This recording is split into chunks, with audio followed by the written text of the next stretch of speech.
മഹാനായ ഉമർ ഇബ്നുൽ ഖത്താബ് റളിയല്ലാഹു തആല അൻഹു അദ്ദേഹത്തിൻ്റെ അടുക്കലേക്ക് ഒരു പിതാവ് ഒരു 8 വയസ്സുള്ള കുട്ടിയുമായി കടന്നു വന്നുകൊണ്ട്, കാരണം ഖലീഫ ഉമർ റളിയല്ലാഹു അൻഹു ആ നാട്ടുകാർക്കും പുറമേയുള്ള നാട്ടുകാർക്കും എല്ലാവർക്കും പേടി വരുന്ന വളരെ നീതിമാനായ ഒരു ഭരണാധികാരിയാണ് മഹാനായ ഉമർ ഇബ്നുൽ ഖത്താബ് റളിയല്ലാഹു. അതുകൊണ്ട് തന്നെ തൻ്റെ 8 വയസ്സുകാരനുമായി വന്നുകൊണ്ട് പറഞ്ഞു, ഇവന് അനുസരണക്കേട് കുറച്ച് കൂടുതലാണ്, അതുകൊണ്ട് നിങ്ങൾ അവനെ ഒന്ന് എന്താക്കണം, ഉപദേശിച്ച് ശരിപ്പെടുത്തണം, അതിനാണ് ഞാൻ വന്നിട്ടുള്ളതെന്ന് പറഞ്ഞു. അങ്ങനെ ഉമർ റളിയല്ലാഹു തആല അൻഹു പിതാവിനോടുള്ള കുട്ടിക്കുള്ള കടമകൾ സംബന്ധിച്ച് പറയാൻ വേണ്ടി ഒരുങ്ങുമ്പോൾ കുട്ടി ചോദിച്ചു, എൻ്റെ ഉപ്പാക്ക് എന്നോട് വല്ല കടമയുണ്ടോ എന്ന് ചോദിച്ചു. അപ്പോൾ മഹാനായ ഉമർ ഇബ്നുൽ ഖത്താബ് റളിയല്ലാഹു അൻഹു പറഞ്ഞു, ഉണ്ട്, തീർച്ചയായും ഉണ്ട്, പിതാവിന് കുട്ടിയോടും ചില കടമകളൊക്കെ ഉണ്ട് പറഞ്ഞു. പ്രധാനമായി 3 എണ്ണമാണ്. ഒന്നാമത്തെ, അപ്പോൾ കുട്ടി ചോദിച്ചു, എന്താണ് ആ 3 എണ്ണം? പ്രധാനമായി ഒരു കുട്ടിക്ക് ഒരു ഉപ്പ ചെയ്തു കൊടുക്കേണ്ട ഒന്നാമത്തെ കാര്യം എന്ന് പറയുന്നത് ആ കുട്ടിക്ക് നല്ല ഉമ്മയെ കൊടുക്കണം, അത് പിതാവിൻ്റെ ഉത്തരവാദിത്വമാണ്.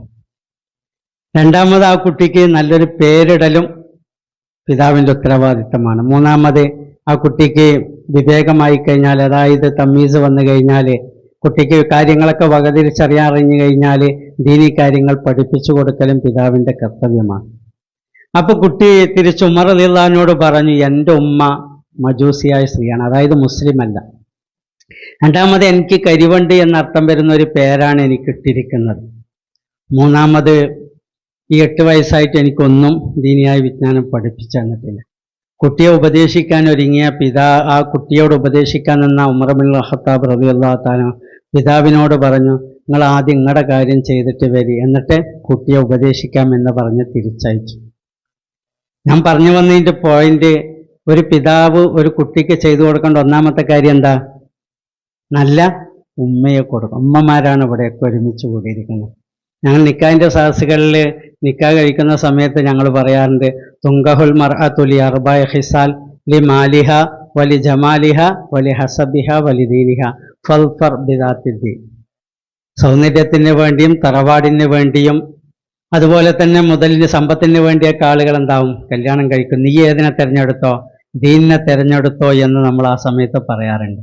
അപ്പോൾ ഒരു പിതാവിൻ്റെ ഏറ്റവും വലിയ ഉത്തരവാദിത്വം എന്ന് പറയുന്ന, കുട്ടിയോടുള്ള ഉത്തരവാദിത്വം എന്ന് പറയുന്നത് നല്ല ഉമ്മയെ കൊടുക്കണം എന്നുള്ളതാണ്. അപ്പോൾ നല്ല ഉമ്മയായി കഴിഞ്ഞാൽ ആ പിതാവിൻ്റെ ഉത്തരവാദിത്വം ഏറെക്കുറെ 50% പൂർത്തിയായി എന്ന്. അപ്പോൾ ഇവിടെ കൂടുതൽ ഉമ്മമാരായതുകൊണ്ട് നമ്മൾ കുട്ടി ഉണ്ടായ ശേഷം അങ്ങാടി പോയി ഉമ്മാനെ വാങ്ങാൻ പറ്റുമോ? അപ്പം നമ്മളെന്താ നല്ല ഉമ്മാക്ക് ചെയ്യുക അല്ലേ? അപ്പം നമ്മൾ നല്ലവരായി മാറണം എന്നുള്ളതാണ് അല്ലേ? അപ്പോൾ ഇവിടെ കൂടിയിരിക്കുന്ന ഉമ്മാര്, നല്ല കുട്ടികളുടെ ഉമ്മാരൊക്കെ ഒന്ന് കൈപൊക്കി ഞാൻ കാണട്ടെ, ഞാൻ അന്വേഷിക്കും. നല്ല കുട്ടികളുടെ ഉമ്മാര് മാത്രം കൈപൊക്കിയാൽ മതി. നല്ല പൊക്കിയിട്ട് എത്ര ആളുണ്ടെന്ന് അറിയാനാണ്. മാഷാ അല്ലാഹ്, കൈതാത്തി കുറേ ആൾക്കാരൊക്കെ നല്ല. അപ്പം നല്ല കുട്ടികളുടെ ഉമ്മാരുണ്ട്, നല്ല കുട്ടികൾ. ഞാൻ ഈ പൊക്കിയ ആൾക്കാരിൻ്റെയൊക്കെ നല്ല കുട്ടികൾ കുറച്ച് കഴിഞ്ഞാൽ ഒന്നും കൂടി പൊക്കിപ്പിക്കുണ്ടോ, നല്ലതാണോ എന്നുള്ളത്. അപ്പം നല്ല കുട്ടികളുടെ ഉമ്മാരാണ് നമ്മളൊക്കെ ഒരുമിച്ച് കൂടിയിരിക്കുന്നത് അല്ലേ?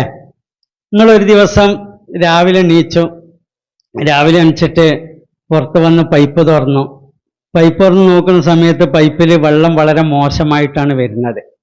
ഭയങ്കര വാസനയുണ്ട്, പൈപ്പിൽ വെള്ളം കേടുവന്നിട്ടുണ്ട്. നിങ്ങൾ എന്ത് ചെയ്യും?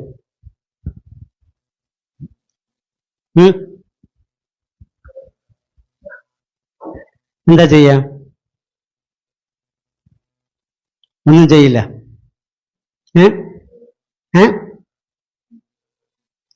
കിണറ്റിൽ പോയി, കിണറ്റിൽ വെള്ളം വരിക, ടാങ്കിൽ എവിടെ പോയി നോക്കുക? പൈപ്പ് തുറന്നതാകുമ്പോൾ ടാങ്കിൽ പോയി നോക്കും അല്ലേ? ചിലവർ ടാങ്കിൽ പോയി നോക്കും. പൈപ്പ് പ്ലംബറിനെ വിളിച്ച് പൈപ്പ് മാറ്റുന്നമാരൊക്കെ ഒന്ന് കൈപൊക്കി. വെള്ളം കേടുവന്നല്ലോ, വെള്ളം ഏതിൽ കൂടെ കേടുവന്നവരിന് പൈപ്പിലൂടെ അല്ലേ? അപ്പോൾ പൈപ്പ് മാറ്റുന്നവരാരൊക്കെയുള്ളത്? ആരും മാറ്റില്ല. എല്ലാവരും അവിടെ ചെല്ലും, ടാങ്കിലേക്ക് ചെല്ലില്ല. ടാങ്കിൽ ചെന്ന് നോക്കും, ടാങ്കിൽ എന്തെങ്കിലും പ്രശ്നം പറ്റിയിട്ടുണ്ടോ എന്ന് നോക്കും. നമ്മളാരും പൈപ്പ് മാറ്റാൻ എന്താകില്ല, നിൽക്കില്ല അല്ലേ? നിങ്ങൾക്ക് അതൊക്കെ എല്ലാവർക്കും കൃത്യമായിട്ട് അറിയാം. അപ്പോൾ നമ്മുടെ കുട്ടിക്ക് എന്തെങ്കിലും പ്രശ്നം ഉണ്ടെങ്കിൽ നമ്മൾ എവിടെയാ ചെന്ന് നോക്കണ്ടേ?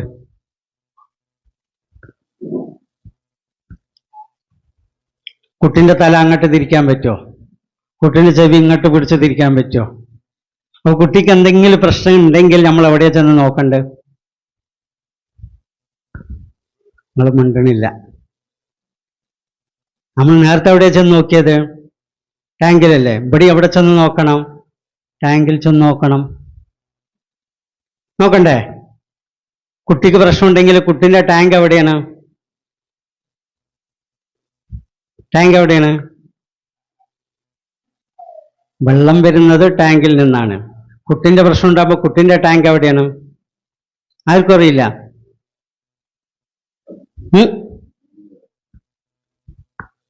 ഉമ്മയും ഉപ്പിയാണ് കുട്ടിൻ്റെ ടാങ്ക്. നമ്മൾ വെള്ളത്തിന്റെ പ്രശ്നം എവിടെ നിന്നാ വന്ന്? ടാങ്കിൽ നിന്നാണില്ലേ. വെള്ളത്തിന് എന്തെങ്കിലും പ്രശ്നം ഉണ്ടെങ്കിൽ എവിടെ ചെന്ന് നോക്കണം? ടാങ്കിൽ ചെന്ന് നോക്കണം. എന്നതുപോലെ കുട്ടിക്ക് എന്തെങ്കിലും പ്രശ്നം ഉണ്ടെങ്കിൽ കുട്ടിൻ്റെ അടുത്ത് ഒന്നും ചെയ്യരുത്, അതിനെ തൊടുകയോ ചെയ്യരുത്. നേരെ എവിടെ ചെന്ന് നോക്കണം? ടാങ്കിൽ ചെന്ന് നോക്കണം. ടാങ്ക് ആരാ? നമ്മളാണ് ടാങ്ക്.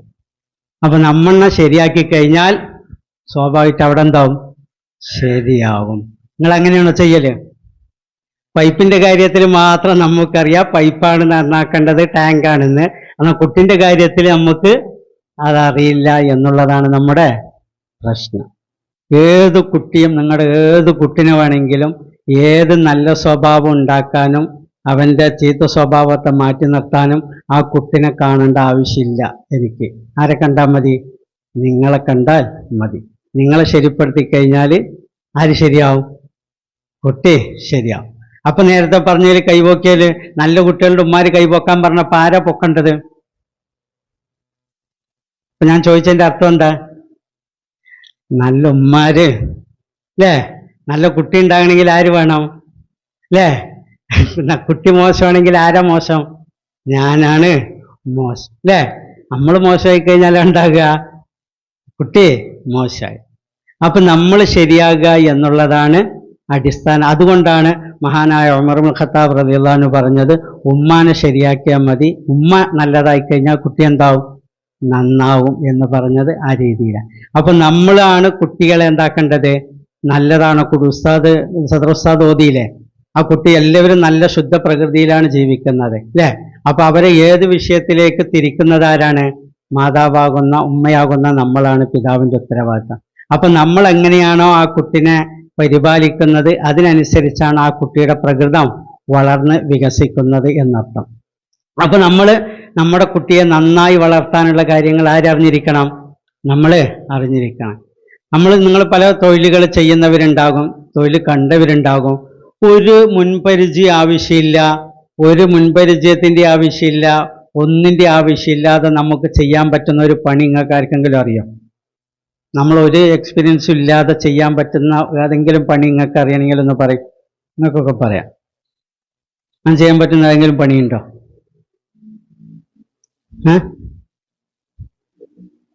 ഭക്ഷണം കഴിക്കൽ ഇങ്ങനെ ചെറുപ്പത്തിൽ പഠിപ്പിച്ചു തന്നതല്ലേ അല്ലേ? കുട്ടി നേരെ വന്ന് ഭക്ഷണം കഴിച്ചിട്ടുണ്ടാ? ഇല്ലല്ലോ. ഉമ്മ കുറേ കാലം അങ്ങനെ കഴിക്കാന്നൊക്കെ കാണിച്ചു കൊടുത്തിട്ടല്ലേ കുട്ടി കഴിക്കാൻ തുടങ്ങിയത്? പറയും. ഏതെങ്കിലും ഒരു പണി ഉണ്ടെങ്കിൽ പറയുക.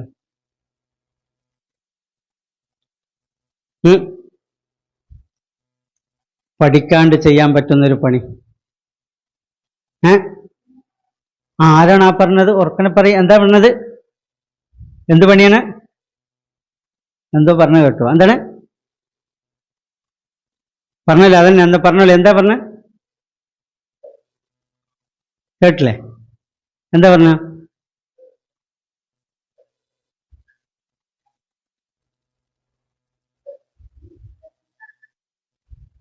മനസ്സിലായില്ല എനിക്ക്.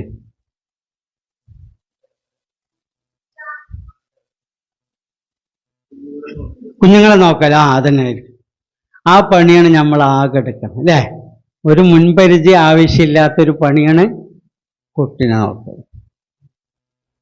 ആ പണി മാത്രമേ നമ്മൾ എന്താകണുള്ളൂ? മുൻപരിചയം ഇല്ലാണ്ട് ചെയ്യുന്നുള്ളൂ. നമ്മൾ ഹജ്ജിനെ പഠിച്ചിട്ടുണ്ട്, മദ്രസയിൽ ഉംറനെ പറ്റിയൊക്കെ പഠിച്ചിട്ടുണ്ട്.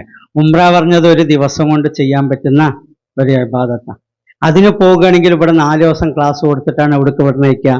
ഉംറയ്ക്ക് പറഞ്ഞയക്കുക. ഹജ്ജിന് 3-4 ദിവസം കൊണ്ട് ചെയ്യേണ്ട കാര്യമാണ്. അതിനും കുറേ ക്ലാസ് കൊടുത്തിട്ടാണ് എവിടേക്ക് പറഞ്ഞയക്കുക? ഹജ്ജ് ചെയ്യാൻ പറഞ്ഞയക്കാം. എന്നാൽ ഉമ്മയാകുക എന്നുള്ള പണി എത്ര കൊല്ലമുള്ള പണിയാ അല്ലേ? നീണ്ട എത്രയോ വർഷം ചെയ്യേണ്ട പണിയാ. ഇത് നമ്മൾ എവിടെയെങ്കിലും പോയി പഠിച്ചിട്ടുണ്ടാ? പഠിക്കാണ്ടൊരു പണി ചെയ്താൽ അതിന് പ്രശ്നം പറ്റുമല്ലയോ? അല്ലേ? നമ്മൾ വണ്ടി ഓടിക്കാൻ അറിയാത്ത ഒരാൾ വണ്ടി ഓടിച്ചാൽ എന്താ പറ്റുക? എന്ത് പറ്റും? അയാൾക്ക് മാത്രമല്ല പ്രശ്നം, നിരപരാധികളുടെ നെഞ്ചത്ത് കയറ്റും. അല്ലേ? ഏത് പണിയും അറിയാത്ത പണിക്ക് പോയാൽ അയാൾക്ക് മാത്രമല്ല അത് സമൂഹത്തിനും അത് വിപത്തുണ്ടാക്കി തീർക്കും. എന്നതുപോലെ നമ്മൾ ഉമ്മയാകുക വാപ്പിയാകുക എന്നുള്ള പണി നമ്മൾ പഠിക്കാതെ ആ പണിയെടുക്കുമ്പോൾ നമ്മുടെ പണിയിൽ എന്ത് പറ്റും? അപകടങ്ങൾ പറ്റും. അപ്പൊ നമുക്ക് എന്ത് വേണം? ആ വിഷയത്തിൽ നമുക്ക് പരിജ്ഞാനം വേണം. അല്ലേ?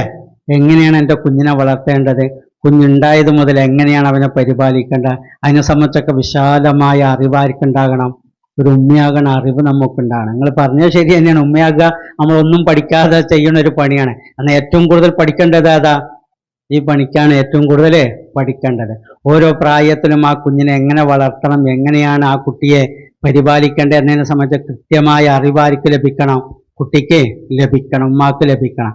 അതിനുവേണ്ടി നമ്മൾ കല്യാണം കഴിക്കാൻ പോകുന്നതിൻ്റെ മുമ്പ് തന്നെ ആ കുട്ടികൾക്ക് അവിടെ കല്യാണം കഴിക്കുന്ന സമയത്തുള്ള ആ സന്തോഷം ജീവിതകാലം നിലനിൽക്കാൻ, അവർക്ക് കുഞ്ഞുങ്ങളുണ്ടാകുമ്പോൾ ആ കുഞ്ഞിനെ പരിപാലിക്കാൻ അതിൻ്റെയൊക്കെ ക്ലാസ് നമ്മളിപ്പോൾ ട്രെയിനിങ് 10 വർഷമായി നമ്മൾ കൊടുത്തു വരുന്നുണ്ട്. അപ്പൊ നമ്മുടെ ഇനിയുള്ള തലമുറയ്ക്കെങ്കിലും ഉണ്ടാകണം, അതൊക്കെ ലഭിക്കാൻ നമ്മൾ കാരണമാകണം. ഒരു കല്യാണം കഴിഞ്ഞാൽ എത്ര മാസം സന്തോഷം ഉണ്ടാകുക?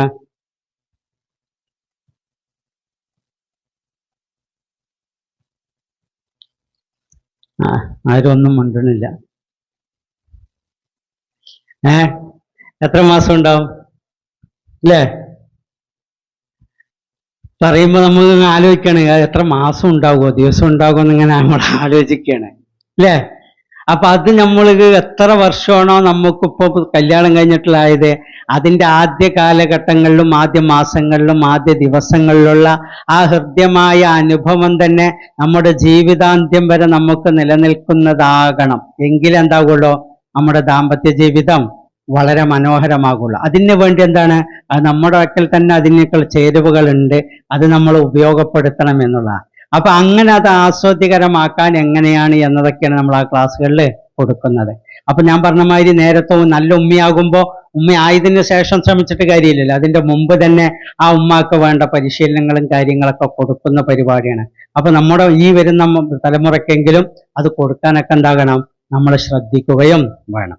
അപ്പൊ നമ്മൾ നമ്മുടെ കുഞ്ഞുങ്ങളെ പരിപാലിക്കുന്ന സമയത്ത് അതിന്റെ പരിചയങ്ങളും കാര്യങ്ങളും ഇല്ലാതെ വരുമ്പോൾ എന്താണ് അതിന്റെ പരിഹാരം? കുഞ്ഞിനെ വളർത്തുന്നതിനെ സംബന്ധിച്ച് നമ്മൾ കൃത്യമായ അറിവും കാഴ്ചപ്പാടും നമുക്കുണ്ടാകണം.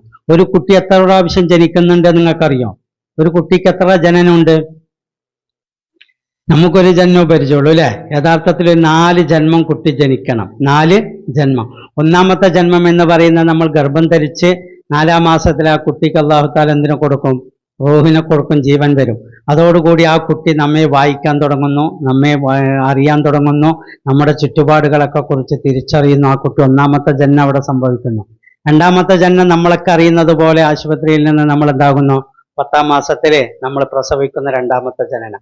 3-ഉം 4-ഉം ജന്മം കൂടി കുട്ടിക്ക് ലഭിക്കുമ്പോഴേ ആ കുട്ടി പൂർണ്ണ വളർച്ചയിലേക്ക് എത്തുകയുള്ളൂ. ഏതൊക്കെയാണ് ആ 3-ഉം 4-ഉം ജന്മങ്ങള്?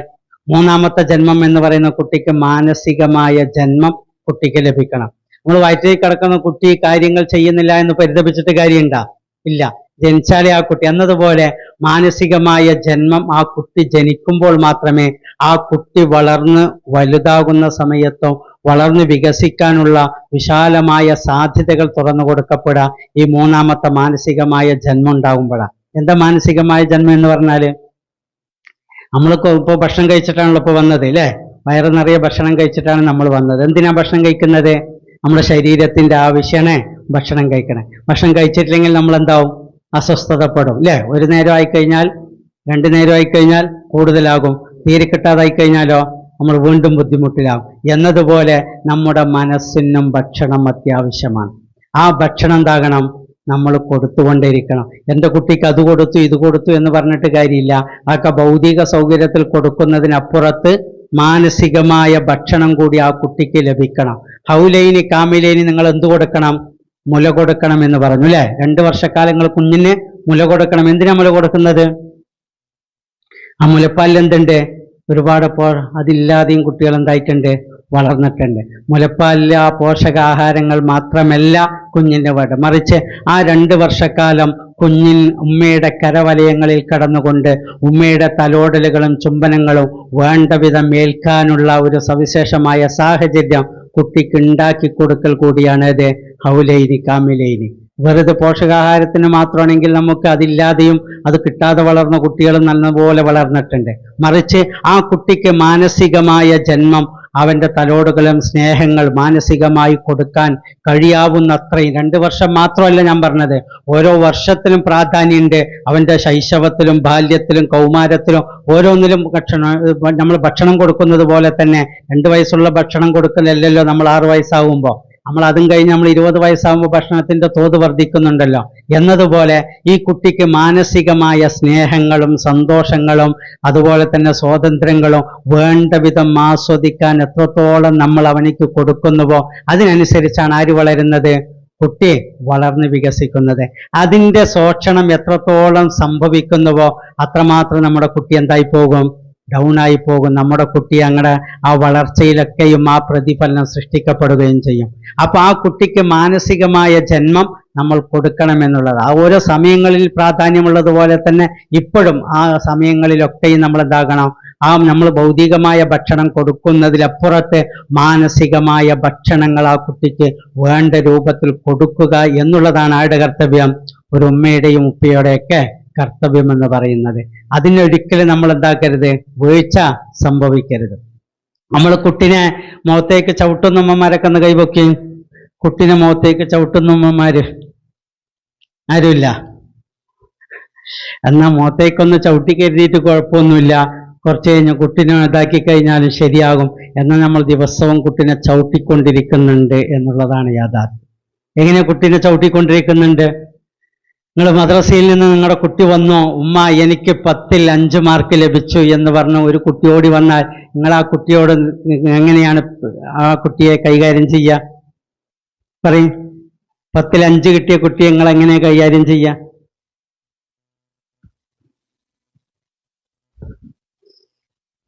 അതവിടെ എടുത്തു വെച്ചിട്ട് വാ, നമുക്ക് അവിടെ പോകാൻ സമയമായിട്ടുണ്ട്, സ്കൂളിൽ പോകാൻ സമയമായിട്ടുണ്ട്, വണ്ടി അല്ലേ ആയില്ലേ? പിന്നെ എങ്ങനെയാ പറയാ? അടുത്ത പ്രാവശ്യം കൂടുതൽ വാങ്ങുവാൻ അടുത്ത 2ാമത്തെ ഉമ്മ അങ്ങനെ പ്രതികരിക്കുക. 3ാമത്തെ ഉമ്മ പറയും.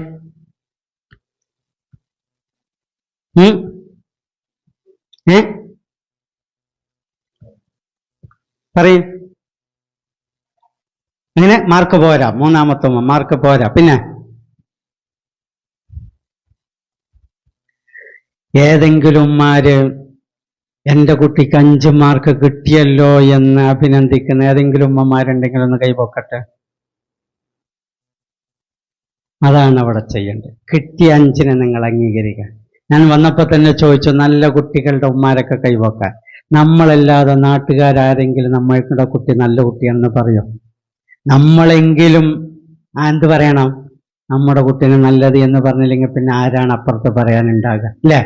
അപ്പൊ കിട്ടിയതിനെ അംഗീകരിക്കാനുള്ള വിശാല മനസ്ഥിതി നമ്മൾ കാണിക്കണം.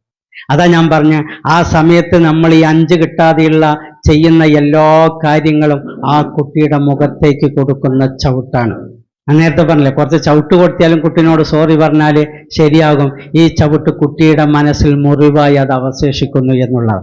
അതാണ് കുട്ടിക്കുള്ള മാനസികമായ ജന്മം എന്ന് പറയുന്നത്. കുട്ടിയെ ഏത് പ്രതിസന്ധിയിലും എന്താക്കാൻ കഴിയണം? കുട്ടിയെ നമുക്ക് ചേർത്ത് പിടിക്കാൻ കഴിയണം. ഇല്ലേ? നമ്മളൊരു 500 രൂപ നോട്ട് നമ്മൾ വഴിയിലോ ചളിയിലൊക്കെ കടന്നുപോയി നമ്മൾ എടുക്കുവോ? എന്താ എടുക്കാൻ കാരണം? അത് ചളിയായാലും മോശപ്പെട്ടതിൽ വീണാലും അതിന് മൂല്യമുണ്ട് എന്നുള്ളത് ആർക്ക് തിരിച്ചറിവുണ്ട്? നമുക്ക് തിരിച്ചറിവുണ്ട്. എന്നതുപോലെ അതിനേക്കാൾ മൂല്യമാണ് നമ്മുടെ മക്കൾക്ക് എന്നുള്ളത്. ഏതഴുക്കിൽപ്പെട്ടാലും ആ അഴുക്കിൽ നിന്ന് അവരെ എടുത്ത് ആ ചളി കഴുകി വൃത്തിയാക്കി അവർ നമ്മോടൊപ്പം തന്നെ നമ്മുടെ പേഴ്സിലേക്ക് ചേർത്ത് വെക്കുക എന്നുള്ളതാണ് നമ്മുടെയൊക്കെ കർത്തവ്യം. അപ്പൊ ആ കുട്ടിക്ക് ആ മാനസികമായ ജന്മം എത്രത്തോളം അഗാധതയിൽ നമുക്ക് കൊടുക്കാൻ കഴിയുമോ അത്രത്തോളം അഗാധതയിൽ കൊടുക്കുമ്പോൾ ആ കുട്ടിക്ക് മറ്റുള്ള ഏത് രീതിയിൽ വികസിക്കാനും ഒക്കെ എന്താണ് വളരെ പര്യാപ്തമായ തരത്തിലേക്ക് ആ കുട്ടി വളരുമെന്നുള്ളതാണ്. നിങ്ങളുടെ കുട്ടികളിൽ അനുസരണക്കേട് കാണിക്കുന്ന കുട്ടികളൊക്കെ ഉണ്ടാവും. അനുസരണക്കേട് കാണിക്കുന്ന കുട്ടികൾ ഉണ്ടാവും. എല്ലാവരും അനുസരണക്കേട് കാണിക്കുന്നവരാണ്. അതിന് മരുന്നുമായിട്ടാണ് ഞാൻ ഇന്ന് വന്നിരിക്കുന്നത്. എല്ലാവരും ഒന്ന് എഴുന്നേറ്റേക്ക്. നിങ്ങൾ എഴുന്നേൽക്കണ്ട.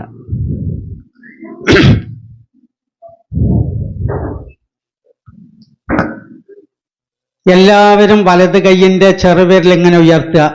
എന്നിട്ട് എല്ലാവരുടെ ചെവിയിലൊന്നും ഇങ്ങനെ തൊടുക. തൊട്ടില്ലേ? ഇരിക്കെ.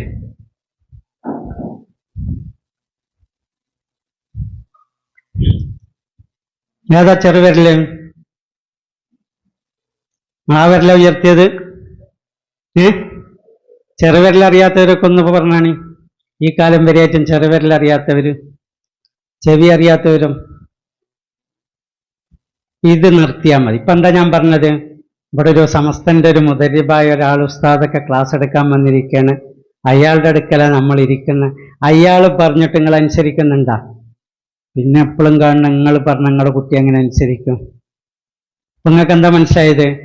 നമ്മൾ പറയുന്നതൊന്നും കുട്ടിയാണെങ്കിലും നമ്മളാണെങ്കിലും ചെയ്യില്ല. മറിച്ച് നമ്മൾ എന്താണോ ചെയ്യുന്നത് അതേ ആര് ചെയ്യുള്ളൂ? കുട്ടി ചെയ്യുള്ളൂ. നിങ്ങൾക്ക് ആർക്കെങ്കിലും ചെറുവരിലൊന്നും ആർക്കും സംശയമില്ലല്ലോ. ചെവി ആർക്കും സംശയമില്ല. പിന്നെന്തുകൊണ്ടാ? ഉസ്താദ് ഇങ്ങനെ കാട്ടണുണ്ട്, അപ്പൊ നമ്മളും അത് കാട്ടി. അല്ല, ഞാൻ പറയുന്ന ഈ കാര്യങ്ങൾ ശ്രദ്ധിച്ചാ ഇതാണ് നമ്മുടെ ശ്രദ്ധിച്ചവരുണ്ടാകുമോ? ആ പറഞ്ഞതുപോലെ ഞാൻ പറഞ്ഞത് അതാണ്. അന്നതുപോലെ നമ്മളൊക്കെയും ചെയ്യുന്ന കാര്യങ്ങളിലേക്ക് പറയുന്ന ഒരു കാര്യം ആര് കേൾക്കുന്നില്ല? കുട്ടി കേൾക്കുന്നില്ല. മറിച്ച് എന്തേ കേൾക്കുന്നുള്ളൂ? കുട്ടി നമ്മൾ എന്താണ് ചെയ്യുന്നത് എന്ന് മാത്രമേ നോക്കുന്നുള്ളൂ. അപ്പൊ ഉമ്മ എന്താണ് ചെയ്യുന്നത്, വാപ്പി എന്താണ് ചെയ്യുന്നത്, വീട്ടിൽ എന്താണ് ചെയ്യുന്നത്, സമൂഹത്തിൽ എന്താണ് ചെയ്യുന്നത്. അല്ലാതെ അവനെ കുറ്റപ്പെടുത്തിയിട്ട് കാര്യമുണ്ടാ? ഇല്ല. അവനോട് പല കാര്യങ്ങൾ പറഞ്ഞുകൊണ്ട് ഇത്രയും വലുതായ നമ്മൾ പോലും ഈ വലിയ സദസ്സിൽ പോലും കേൾക്കാൻ നമ്മൾ തയ്യാറാകുന്നില്ല. പിന്നെയോ? അപ്പോൾ നമ്മൾ പറയുന്നതിനപ്പുറത്ത് ചെയ്യുന്നത് എന്താണ് എന്ന് മാത്രമേ കുട്ടി കേൾക്കുന്നുള്ളൂ. ആ രൂപത്തിലേക്ക് നമ്മുടെ കുട്ടികളെ ആ രൂപത്തിലേക്ക് നമ്മൾ ചെയ്യുന്നതിലേക്ക് അടുപ്പിക്കാനാണ് എന്താകേണ്ടത്? നമ്മളൊക്കെ ശ്രദ്ധിക്കേണ്ടത്. നമ്മൾ കുട്ടികളെ ഉപദേശിക്കാറുണ്ട്. കുട്ടികളെ നല്ല ചെയ്യാൻ ഉപദേശിക്കാറുണ്ടോ? നമ്മൾ അനുസരണക്കേട് എത്ര വയസ്സാകുമ്പോഴാണ് കൂടുതലായി കുട്ടികൾ കാണിക്കാം? എത്ര വയസ്സാകുമ്പോഴാണ് കൂടുതൽ പ്രശ്നക്കാരാകുക? 13 വയസ്സ് മുതൽ തുടങ്ങും അല്ലേ? 10 വയസ്സും 13 വയസ്സാകുമ്പോഴാണ് കൂടുതൽ പ്രശ്നക്കാരെ നമ്മുടെ പിടുത്തത്തില് കിട്ടാതാകുന്നത് അല്ലേ? കൗമാരക്കാരാവുമ്പോഴാണ് കുട്ടി. കൗമാരക്കാർക്കൊരു പ്രശ്നമുണ്ട്. എന്താ കൗമാരക്കാര്? കൗമാരക്കാർക്ക് എന്ന് പറഞ്ഞു കഴിഞ്ഞാല് അവൻ ഉമ്മാനെ പോലെ തന്നെ ഞാനും എന്തായിട്ടുണ്ട്, വലിപ്പം വെച്ചിട്ടുണ്ട് എന്ന തോന്നല്. വാപ്പാനെ പോലെ തന്നെ മീശ വരാൻ എനിക്കും തുടങ്ങിയിട്ടുണ്ട് എന്ന് തോന്നുന്ന ഘട്ടമാണ് ഏത്? കൗമാരത്തിന്റെ ഘട്ടം. ആ തോന്നൽ മാത്രമല്ല ഉണ്ടാകുക. അപ്പൊ എന്താ സംഭവിക്കുക? ഞാനും വലുതായിട്ടുണ്ട്. വലുതായാൽ എന്താ പ്രശ്നം? നിങ്ങൾ ആ ചെറുപ്പത്തിൽ പറഞ്ഞതുപോലെ ഇങ്ങോട്ട് എന്താകരുത്, എന്നോടിനി പറയരുത് എന്നവര് നമ്മോട് പറയാതെ പറയുന്നുണ്ട്. ഞാനും അപ്പൊ ആ കുട്ടിയെ ആ വലിയ ആളാണ് എന്നുള്ള രീതിയിലേക്കുള്ള റെസ്പെക്റ്റ് ആരും കൊടുക്കണം? നമ്മളും കൊടുക്കണം. നിങ്ങളുടെ വീട്ടില് മാങ്ങ ഉണ്ട് അല്ലേ? മാവ് മരമുണ്ട്. അപ്പൊ നിങ്ങൾ മാങ്ങ പറിക്കാൻ ഒരു വടിന്റെ തോട്ടി നിങ്ങൾ വെച്ചിട്ടുണ്ട്. ഇടയ്ക്കിടയ്ക്ക് മാങ്ങ പറിക്കും. അപ്പൊ അങ്ങനെ അതുകൊണ്ട് മാങ്ങ പറിക്കാണ്ട് അതിന്റെ അടുത്ത് പിന്നെ തെങ്ങും വന്നു, തേങ്ങ ഉണ്ടാകാൻ തുടങ്ങി. ഈ തോട്ടി കൊണ്ടുപോയി തേങ്ങ പറിച്ചങ്ങൾക്ക് കിട്ടുമോ? എന്താ കാരണം? മാങ്ങ കിട്ടിയല്ല, എന്താ തേങ്ങ കിട്ടാത്ത? എന്ത് സംഭവിക്കും? ഒന്നും ഉണ്ടെന്നില്ല. എന്ത് സംഭവിക്കും? ഈ തോട്ടി കൊണ്ട് തേങ്ങ പറിച്ച കിട്ടുമോ? എന്താ കിട്ടാത്ത?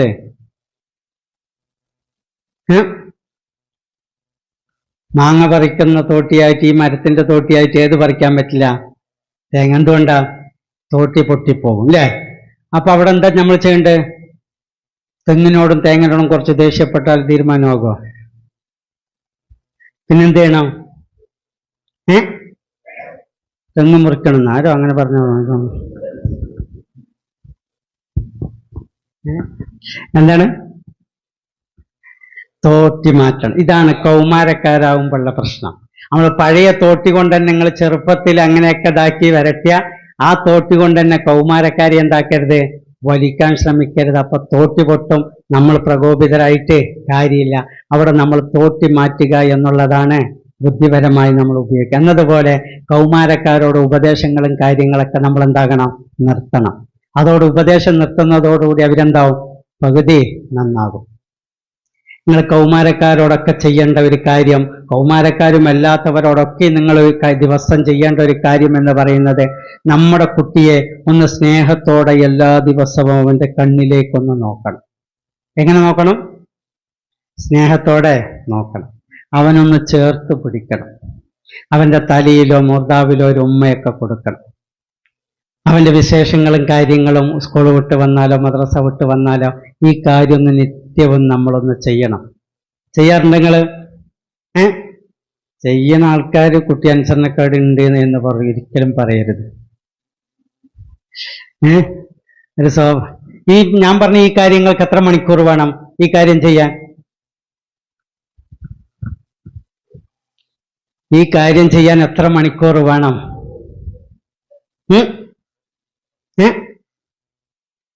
1.5 മണിക്കൂറാ? എത്ര മണിക്കൂർ വേണം പറയും അല്ലേ? ഒരു കുറഞ്ഞ സെക്കൻഡുകൾക്കുള്ളിൽ ചെയ്യാവുന്നൊരു കാര്യം. ഇത് നമ്മുടെ കുട്ടിയോട് ദിവസവും നമ്മൾ ചെയ്യണം. ഇത് ഈ കുട്ടി അനുസരണ ഉണ്ടാകാനോ കുട്ടി നല്ല കുട്ടിയാകാനോ കുട്ടി അങ്ങനെ ആകാൻ ഈ ഉദ്ദേശങ്ങളൊക്കെ ഉണ്ടെങ്കിൽ ആ കുട്ടി നന്നാകില്ല എന്നാണ് അർത്ഥം. നിങ്ങൾ എങ്ങനെ ചെയ്യണം? ഇങ്ങോട്ടൊരു പ്രതിഫലവും ആഗ്രഹിക്കാതെ കുട്ടിയെ ആത്മാർത്ഥമായി നിങ്ങൾ സ്നേഹിക്കണം. ഇങ്ങോട്ട് എന്തെങ്കിലും കിട്ടാൻ വേണ്ടി ആയിക്കഴിഞ്ഞാൽ അങ്ങാടിച്ച് നിങ്ങൾ പൈസ കൊടുത്ത് എന്ത് സാധനം വാങ്ങുന്നത് പോലെ കിട്ടുള്ളൂ. നമ്മൾ എന്താണോ കൊടുക്കുന്നത് അതിന് പകരം എന്താവും, ഇങ്ങോട്ട് മൂല്യം കിട്ടും. മറിച്ച് നമ്മൾ ഇങ്ങോട്ടൊന്നും ആഗ്രഹിക്കാതെ ആ കുട്ടിയോട് ആത്മാർത്ഥമായി സ്നേഹിക്കാൻ നമ്മൾ മനസ്സ് കാണിക്കുന്ന ഒരു ഉമ്മ എന്നുള്ള രീതിയിൽ നമ്മൾ ആ കുഞ്ഞിനെ സ്നേഹിക്കാന്നുള്ള നമ്മുടെ കടമ ആ പാലിക്കപ്പെട്ട് കഴിഞ്ഞാൽ തന്നെ നമ്മുടെ കുട്ടിക്ക് എന്താവും. അതാണ് ഞാൻ പറഞ്ഞ മാനസികമായ ജന്മം എന്ന് പറഞ്ഞത്. നമ്മൾ ചെറുപ്പത്തിൽ തന്നെ ഓരോ ഘട്ടങ്ങളിലുണ്ട് ആ കൊടുക്കുന്നതിൻ്റെ തോത്, അതിനനുസരിച്ച് ഇതാക്കണം. എൻ്റെ വീട് പാലക്കാട് നെന്മാറയാണ്. അവിടെയൊക്കെ കൂടുതലായി എന്താ ഉള്ളത്, നെൽകൃഷിയാണ് കൂടുതലുള്ളത്. അത് ചില സമയങ്ങളിൽ ആ നെൽകൃഷിയിലേക്ക് രാത്രി ആ കൃഷിക്കാർ ഉറങ്ങില്ല. അവർ പാടത്തേക്ക് അർദ്ധരാത്രി വന്ന് നോക്കും. അവിടെ വന്ന് നോക്കി കുറച്ചൊക്കെ കഴിഞ്ഞതിന് ശേഷം വീട്ടിൽ പോകും. വീട്ടിൽ പോയി ഉറങ്ങില്ല, വീണ്ടും ഉറങ്ങില്ല. കുറച്ച് കഴിഞ്ഞാൽ എന്താവും, വീണ്ടും വരും. എന്തിനാ അവരിങ്ങനെ വരുന്നത്?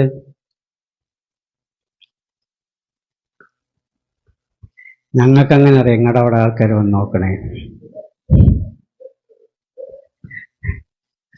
അല്ല നിങ്ങൾ പറയണേ, എന്തിനാ വരുന്നത്? നിങ്ങൾക്കത് പരിചയമില്ലാത്തതുകൊണ്ട് അറിയില്ല അല്ലെ? ആ സമയത്ത് ഒരു ഘട്ടത്തില് ഡാമിൽ നിന്ന് വെള്ളം കനാല് വഴി വന്ന് ആ കനാലിൽ നിന്ന് പാടത്തേക്ക് വെള്ളം വിടും. ആ സമയത്ത് വെള്ളം ആ പാടത്തുണ്ടാകണം, നിൽക്കണം. ആ വെള്ളം തൻ്റെ പാടത്ത് ആവശ്യത്തിന് കെട്ടി നിർത്താനാണ് ഇയാൾ വരുന്നത്. അത് കഴിഞ്ഞ് അയാൾ പോയിട്ട് വീണ്ടും മടങ്ങി വരുന്ന എന്തിനാ? കുറച്ച് അയാൾക്ക് ഉറക്കം വരുന്നില്ല, വീണ്ടും വരുന്ന എന്തിനാ? ഇതാരെങ്കിലും അടുത്ത പാടത്തേക്ക് തുറന്നു വിട്ടിട്ടുണ്ടാവും. അപ്പൊ തൻ്റെ പാടത്ത് വെള്ളം ഉണ്ടാകില്ല. അത് ആരെങ്കിലും തുറന്നു വിട്ടിട്ടുണ്ടോ നോക്കാൻ വേണ്ടി വീണ്ടും എന്താവും, വീണ്ടും വരും. എന്താണ്? ആ സമയത്ത് ആ പാടത്ത് അത്ര വെള്ളം നിന്നിട്ടില്ലെങ്കിൽ പിന്നെ ആ കൃഷി കൊണ്ട് യാതൊരു ഉപകാരമില്ല. എന്നതുപോലെ നമ്മുടെ കുഞ്ഞിനെ ശൈശവത്തിലും ബാല്യത്തിലും കൗമാരത്തിലും എന്താണോ നമ്മൾ കൊടുക്കേണ്ടത് അതാത് സമയങ്ങളിൽ അത് വേണ്ട തോതിൽ നമ്മൾ കൊടുക്കുമ്പോൾ മാത്രമാണ് നമ്മുടെ കുഞ്ഞെന്താകുന്നത്, ആ തരത്തിലുള്ള ഉപകാരം നമുക്ക് ലഭിക്കുകയും സിദ്ധിക്കുകയും ചെയ്യുക. അത് നമ്മൾ തിരിച്ചറിഞ്ഞ് അത് കൊടുക്കാൻ കഴിയുക എന്നതാണ് പരമപ്രധാനമായ കാര്യം. നിങ്ങൾ യാത്ര ചെയ്യുന്ന സമയത്ത് വലിയൊരു ഹോട്ടലൊക്കെ കാണുന്നുണ്ട്. ആ ഹോട്ടലിന്റെ മുമ്പശത്ത് വേസ്റ്റൊക്കെ ഇട്ടിട്ടുണ്ട്. ആ വേസ്റ്റ്, ഭക്ഷണത്തിന്റെ വേസ്റ്റൊക്കെ ഇട്ട ബോക്സ് ഉണ്ട്. അതിൽ നിന്ന് ഒരാൾ ആ വേസ്റ്റ് ബോക്സിൽ നിന്ന് ഭക്ഷണം ഇങ്ങനെ എടുത്ത് കഴിക്കുന്നത് നിങ്ങൾ കാണുകയാണ്. അപ്പൊ നിങ്ങൾക്ക് എന്താ തോന്നുക?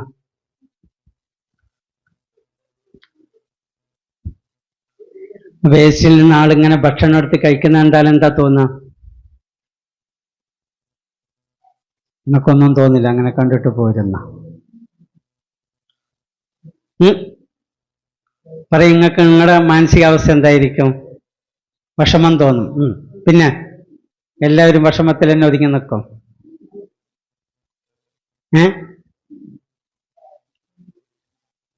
നല്ല ഭക്ഷണം വാങ്ങിക്കൊടുക്കും. മാഷാ അല്ലാഹ്, ആ കാഴ്ചപ്പാടുള്ളവരുണ്ട്. പിന്നെ അയാൾ ആ വേസ്റ്റിൽ നിന്ന് ഭക്ഷണം എടുത്ത് തിന്നുന്നതിന് പകരം ആ ഹോട്ടലിൽ ചെന്ന് അയാൾ തിന്നൂടെ എന്ന് നിങ്ങൾ ആരെങ്കിലും ചിന്തിക്കോ? അങ്ങനെ ആർക്കെങ്കിലും ആലോചന പോകുമോ? എന്തുകൊണ്ടാ പോകാത്ത? ആള് വേസ്റ്റിൽ നിന്ന് തിന്നാതെ ഹോട്ടലിൽ പോയി തിന്നൂടെ എന്നും തങ്ങൾക്ക് തോന്നാത്ത? പറയാം, അതിനെന്താണ്? അങ്ങനെ ഒരു ചിന്ത നമുക്കാർക്കും പോകുന്നില്ല. എന്തുകൊണ്ട്?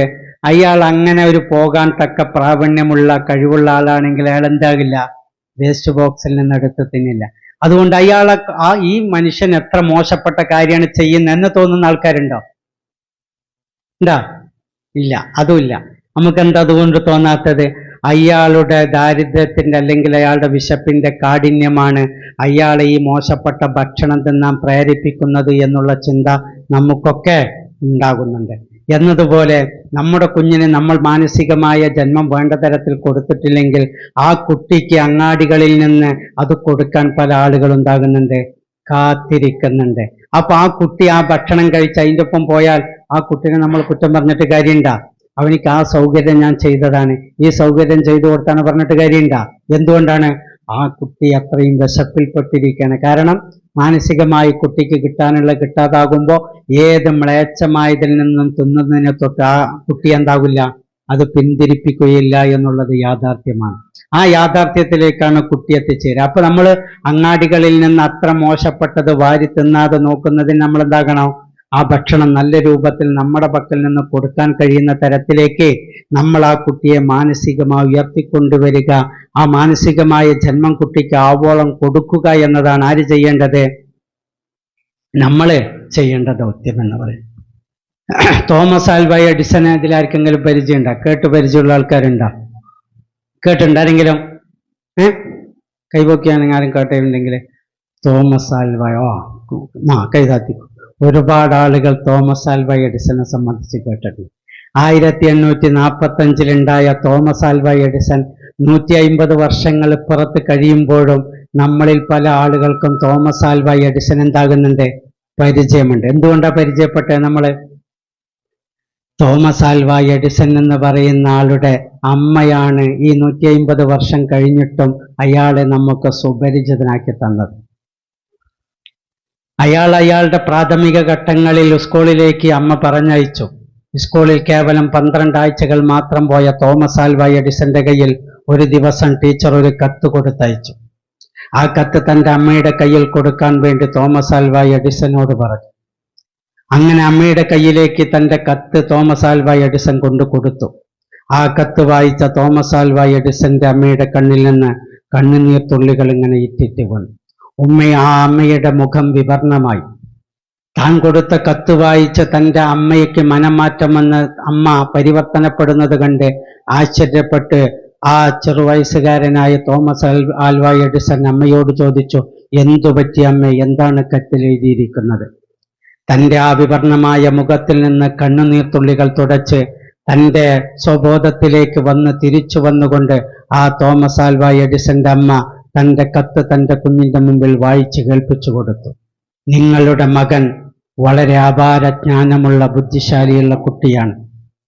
അവനെ പഠിപ്പിക്കാൻ മാത്രം സൗകര്യങ്ങളും അവനെ പഠിപ്പിക്കാൻ മാത്രം ഉതകുന്ന ഉന്നതരായ അധ്യാപകരും നമ്മുടെ സ്കൂളിലില്ല. ആയതുകൊണ്ട് തന്നെ നിങ്ങൾ അവനെ ഇന്നു മുതൽ നിങ്ങൾ തന്നെ വീട്ടിലിരുത്തി പഠിപ്പിക്കണം എന്നതാണ് ആ കത്തിലെ വാചകം തോമസ് ആൽവ എഡിസന്റെ അമ്മ വായിക്കുന്നത്. അങ്ങനെ ആ തോമസ് ആൽവ എഡിസനെ പിന്നെ തൻ്റെ അമ്മയാണ് പഠിപ്പിക്കുന്നത്. അങ്ങനെ തൻ്റെ അമ്മയിൽ നിന്നുള്ള ഊർജം ഉൾക്കൊണ്ട ആ കുട്ടി പഠിച്ചു വളർന്ന് ഇന്ന് 150 വർഷം കഴിയുമ്പോഴും നമുക്കൊക്കെയും സുപരിചിതമാകുന്ന തരത്തിൽ ആയിരക്കണക്കിന് കണ്ടുപിടുത്തങ്ങളുടെ ശ്രേണിയിലേക്ക് ഉയർന്ന തരത്തിലേക്ക് ആ തോമസ് ആൽവ എഡിസൺ വളർന്നു വികസിച്ചു. അങ്ങനെ തൻ്റെ വളർന്നു വികസിക്കുമ്പോൾ 35-ാമത്തെ വയസ്സിൽ തൻ്റെ അമ്മ തന്നിൽ നിന്ന് അകന്ന് വിട പറഞ്ഞു പോയി. അങ്ങനെ താൻ ഇങ്ങനെ ഉന്നതങ്ങളിലേക്ക് എത്തി ഇങ്ങനെ ഇരിക്കുന്ന സമയത്ത് ഒരു ദിവസം തൻ്റെ പഴയ അലമാര ഇങ്ങനെ തുറന്നു നോക്കുന്നതിൻ്റെ ഇടയിൽ തനിക്കൊരു കത്ത് കിട്ടി. ആ കത്ത് തൻ്റെ ഗതകാല ജീവിതത്തിന്റെ ചെറുപ്പത്ത് തൻ്റെ ടീച്ചറിന്റെ കയ്യിൽ ഏൽപ്പിച്ച കത്താണല്ലോ എന്ന് തിരിച്ചറിഞ്ഞ് തോമസ് ആൽവ എഡിസൺ ആ കത്ത് നോക്കി തോമസ് ആൽവ എഡിസൺ വായിച്ചു. നിങ്ങളുടെ കുട്ടി ഒരു മനോരോഗിയായ കുട്ടിയാണ്. അവനെ പഠിപ്പിക്കാൻ ഈ ഉന്നതമായ സ്കൂളിൽ സൗകര്യമില്ല. ആയതുകൊണ്ട് നാളെ മുതൽ അവനെ സ്കൂളിലേക്ക് പറഞ്ഞയക്കേണ്ടതില്ല എന്നതാണ് ആ കത്തിലെ വാചകങ്ങൾ. പക്ഷെ തൻ്റെ അമ്മയുടെ ആ ഒരു വാചകം ആ കുട്ടിയെ ഇത്രയും ഉന്നതമായ വിധാനത്തിലേക്ക് നയിച്ചത് കേവലം ഒരു അമ്മയുടെ വാക്കുകൾക്കപ്പുറത്തു നിന്നാണ്. തോമസ് ആൽവ എഡിസൺ എന്ന് പറയുന്ന ഒരു മഹാമനുഷ്യനിലേക്ക് ലോകം അറിയപ്പെടുന്ന, എത്ര നൂറ്റാണ്ട് കഴിയുമ്പോഴും അയാളെ ആളുകൾ തിരിച്ചറിയുന്ന തരത്തിലേക്ക് പരിവർത്തനപ്പെടാൻ കാരണമായത് കേവലം ഒരു അമ്മയുടെ വാചകങ്ങളായിരുന്നു എന്നുള്ള തിരിച്ചറിവാർക്കുണ്ടാകണം, നമുക്കുണ്ടാകണം. നമ്മൾ ഭൗതിക സൗകര്യം എത്രമാത്രം കൊടുക്കുന്നതിനപ്പുറത്തും ഒരു ഉമ്മയുടെ ഒരു വാചകം എന്ന് പറയുന്നത് ആ കുട്ടിക്ക് വളരാനും വികസിക്കാനും ഉതകുന്ന ഉന്നതമായ വിധാനത്തിലേക്ക് എത്തിക്കുന്നതാണ്. APJ അബ്ദുൽ കലാമിനെ നിങ്ങൾക്ക് പരിചയമുണ്ടാകും. APJ അബ്ദുൽ കലാം ആരാണ്? നമ്മുടെ ഇന്ത്യയുടെ പ്രസിഡന്റായി കടന്നുപോയ മഹാമനുഷ്യനാണ് APJ അബ്ദുൽ കലാം. APJ അബ്ദുൽ കലാം തൻ്റെ ഉമ്മയുടെ സ്നേഹത്തിനെ സംബന്ധിച്ച് തൻ്റെ ഇംഗ്ലീഷിലുള്ള കവിതയിൽ ഇങ്ങനെ വാചാലമാകുന്നുണ്ട്. തൻ്റെ ഉമ്മയുടെ ഒരു ദിവസം തൻ്റെ സഹോദരന്മാർക്ക് പോലും അസൂയപ്പെടുത്തുന്ന രീതിയിൽ എൻ്റെ ഉമ്മയുടെ മടിയിൽ ഇങ്ങനെ ഞാൻ കിടക്കുകയായിരുന്നു. അങ്ങനെ എൻ്റെ ഉമ്മയുടെ മടിയിൽ ഇങ്ങനെ ഞാൻ കിടക്കുന്നതിന് ഇടയിൽ ഒരു അർദ്ധരാത്രി എൻ്റെ കാലിൽ വീണ കണ്ണുനീർ തുള്ളികൾ നനഞ്ഞുകൊണ്ടാണ് ഞാൻ ഞെട്ടി എഴുന്നേൽക്കുന്നത്. ഞാൻ ഞെട്ടി എഴുന്നേൽറ്റ് നോക്കുന്ന സമയത്ത് എൻ്റെ ഉമ്മയുടെ കണ്ണിൽ നിന്ന് ഉതിർന്നു വീണ കണ്ണുനീർ തുള്ളികളും എൻ്റെ കാലിൽ ഇങ്ങനെ തടവിക്കൊണ്ടിരിക്കുന്ന എൻ്റെ ഉമ്മയുമാണ് ഞാൻ കാണുന്നത്. ആ ഉമ്മ അങ്ങനെ തടവിത്തരാനും ആ ഉമ്മയുടെ കണ്ണുനീർ തുള്ളികൾ ഉറ്റിറ്റ് വീഴാനും കാരണം പുലർച്ചെ 4 മണിക്ക് ഞാൻ എഴുന്നേൽക്കും.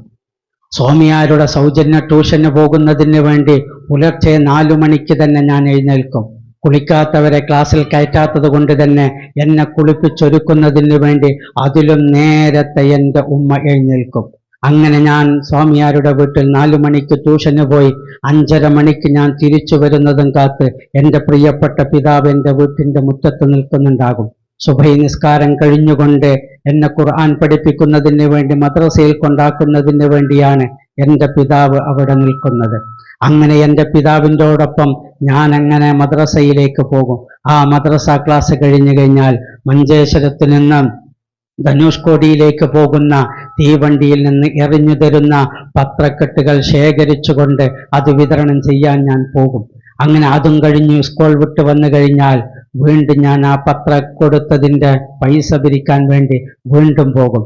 അങ്ങനെ പുലർച്ചെ 4 മണിക്ക് എഴുന്നേറ്റ് ആ സന്ധ്യ മയങ്ങും വരേക്കും ആ 10 വയസ്സുകാരൻ ഓടിത്തളരുന്നത് കണ്ടുകൊണ്ടാണ് ആ ഉമ്മയുടെ കണ്ണിൽ നിന്ന് ആ കണ്ണുനീർ തുള്ളികൾ ഇറ്റിറ്റ് വീഴുന്നത് എന്ന് ആ അബ്ദുൽ കലാം ഓർക്കുന്നു. അങ്ങനെ 2ാം ലോക മഹായുദ്ധത്തിന്റെ കെടുതികളിൽ നിന്ന് ഞങ്ങളുടെ ആ ഗ്രാമവും വിട്ടുനിന്നില്ല. ദാരിദ്ര്യത്തിലും കെടുതിയിലും അകപ്പെട്ട ആ സമയത്ത് ഞങ്ങളുടെ വീട്ടിൽ ഞങ്ങൾക്കൊക്കെയും ഓരോ ചപ്പാത്തിയാണ് ലഭിച്ചുകൊണ്ടിരുന്നത്. എന്നാൽ എനിക്ക് എൻ്റെ ഉമ്മ 2 ചപ്പാത്തി 1 ചപ്പാത്തി കൂടുതൽ തരുമായിരുന്നു. ഒരു ദിവസം എൻ്റെ ജ്യേഷ്ഠ സഹോദരൻ എന്നോട് പറഞ്ഞു, നിനക്കധികമായി തരുന്നൊരു ചപ്പാത്തി നമ്മുടെ ഉമ്മയുടെ വിഹിതമാണ്, അവരെ നീ പട്ടിണിക്കിടല്ലേ എന്ന് എൻ്റെ ജ്യേഷ്ഠ സഹോദരൻ പറഞ്ഞു. ആ സമയത്ത് എൻ്റെ ആ ഉമ്മയെ കെട്ടിപ്പിടിച്ചുകൊണ്ട് ഞാൻ അവിടുന്ന് കെട്ടിപ്പിടിച്ചുകൊണ്ട് കരഞ്ഞു. ആ ഉമ്മയുടെ ആ കരച്ചിലുകളും ആ തലോടലുകളുമാണ് ഈ കേവലം ഒരു കടലിൻ്റെ അറ്റത്ത് നിന്ന് ആകാശ ലോകത്തോളം വിശാലമായി പറന്നു പോകാനുള്ള മിസൈൽമാനായി ലോകത്തറിയപ്പെടുന്ന തരത്തിലേക്ക് എന്നെ ഉയർത്തിക്കൊണ്ടുവന്നത് ആ ഉമ്മയുടെ ഒരിറ്റ് കണ്ണുനീർത്തുള്ളികളാണ്. അപ്പൊ പുലർച്ചെയാകുന്നതിൻ്റെ മുമ്പ് എഴുന്നേൽറ്റ് മറ്റേ പുലർച്ചെയാകുന്നത് വരെ ഉറങ്ങാതിരിക്കുന്ന ഒരുപാട് ഉമ്മമാരുടെ സ്വപ്നങ്ങളാണ് പല ആളുകളെയും ജീവിതത്തിലേക്ക് കൊണ്ടെത്തിച്ചത് എന്ന്. എന്നിട്ട് അദ്ദേഹം പറഞ്ഞവസാനിപ്പിക്കുന്നത്, ആ ഉമ്മയെ ഓർക്കാൻ ആ നിസ്കാരപ്പായിലിരിക്കുന്ന ആ ഉമ്മയെ കാണുമ്പോൾ എനിക്ക് മാലാഖയാണെന്നാണ് തോന്നാറുള്ളത്. എനിക്ക് അവരെക്കുറിച്ച് എപ്പോഴും ഓർക്കാൻ ഇഷ്ടപ്പെടുന്ന ചിത്രവും അവർ ആ നിസ്കാരപ്പായിലിരിക്കുന്ന ചിത്രമാണ് എന്ന് പറഞ്ഞ് അവരാണ് എൻ്റെ ജീവിതത്തിലെ പ്രശോഭിതമായ ആ സ്വപ്നങ്ങൾക്ക് ചിറകുമുളപ്പിച്ചത് എന്ന് അഭിമാനബോധത്തോടെ APJ അബ്ദുൽ കലാമിന് പറയാൻ കഴിഞ്ഞത് തൻ്റെ ഉമ്മ തനിക്ക് നൽകിയതായ നിർലോഭമായ സ്നേഹത്തിൻ്റെ പിന്തുണ കൊണ്ടാണ്. അപ്പോൾ ഒരു ഉമ്മാക്ക് ഒരു കുട്ടിയെ മാനസികമായി എത്രത്തോളം പരിവർത്തനപ്പെടുത്താൻ കഴിയുമോ അത്രത്തോളം ആ കുട്ടി വളർന്നു വികസിക്കുന്നതിന് ഒരു പരിധികളുമില്ലാതെ പറക്കാൻ കഴിയുമെന്നുള്ളതാണ്.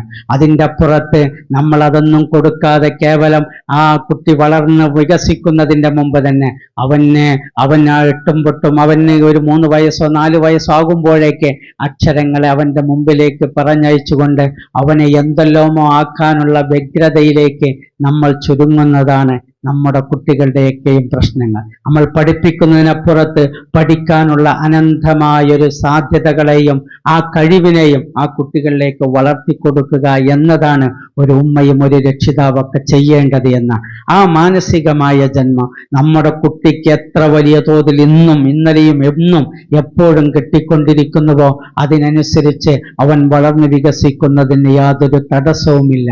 അതുകൊണ്ട് നമ്മൾ ശ്രദ്ധിക്കേണ്ടത് നമ്മുടെ കുട്ടിക്ക് നമ്മൾ മാനസികമായ ജന്മം എപ്പോഴും കൊടുക്കാൻ നമുക്ക് കഴിയുന്നുണ്ടോ എന്നതാണ്. ഈ തോമസ് ആൽവാ എഡിസന്റെ കാര്യവും അതുപോലെ തന്നെ APJ കലാമിന്റെ കാര്യമൊക്കെ പറയുമ്പോൾ ഇന്ന് ഈ സമയത്ത് തന്നെ കോഴിക്കോടിലെ ആസിം വെളിമണ്ണ എന്ന് പറയുന്ന കുട്ടിയെ കേട്ടവരാരെങ്കിലും ഉണ്ടോ? ആസിം വെളിമണ്ണ കേട്ടവരുണ്ട് അല്ലേ? കോഴിക്കോട്ടിലെ 17 വയസ്സുകാരനാണ്, +2 വിദ്യാർത്ഥിയാണ് ആസിം വെളിമണ്ണ.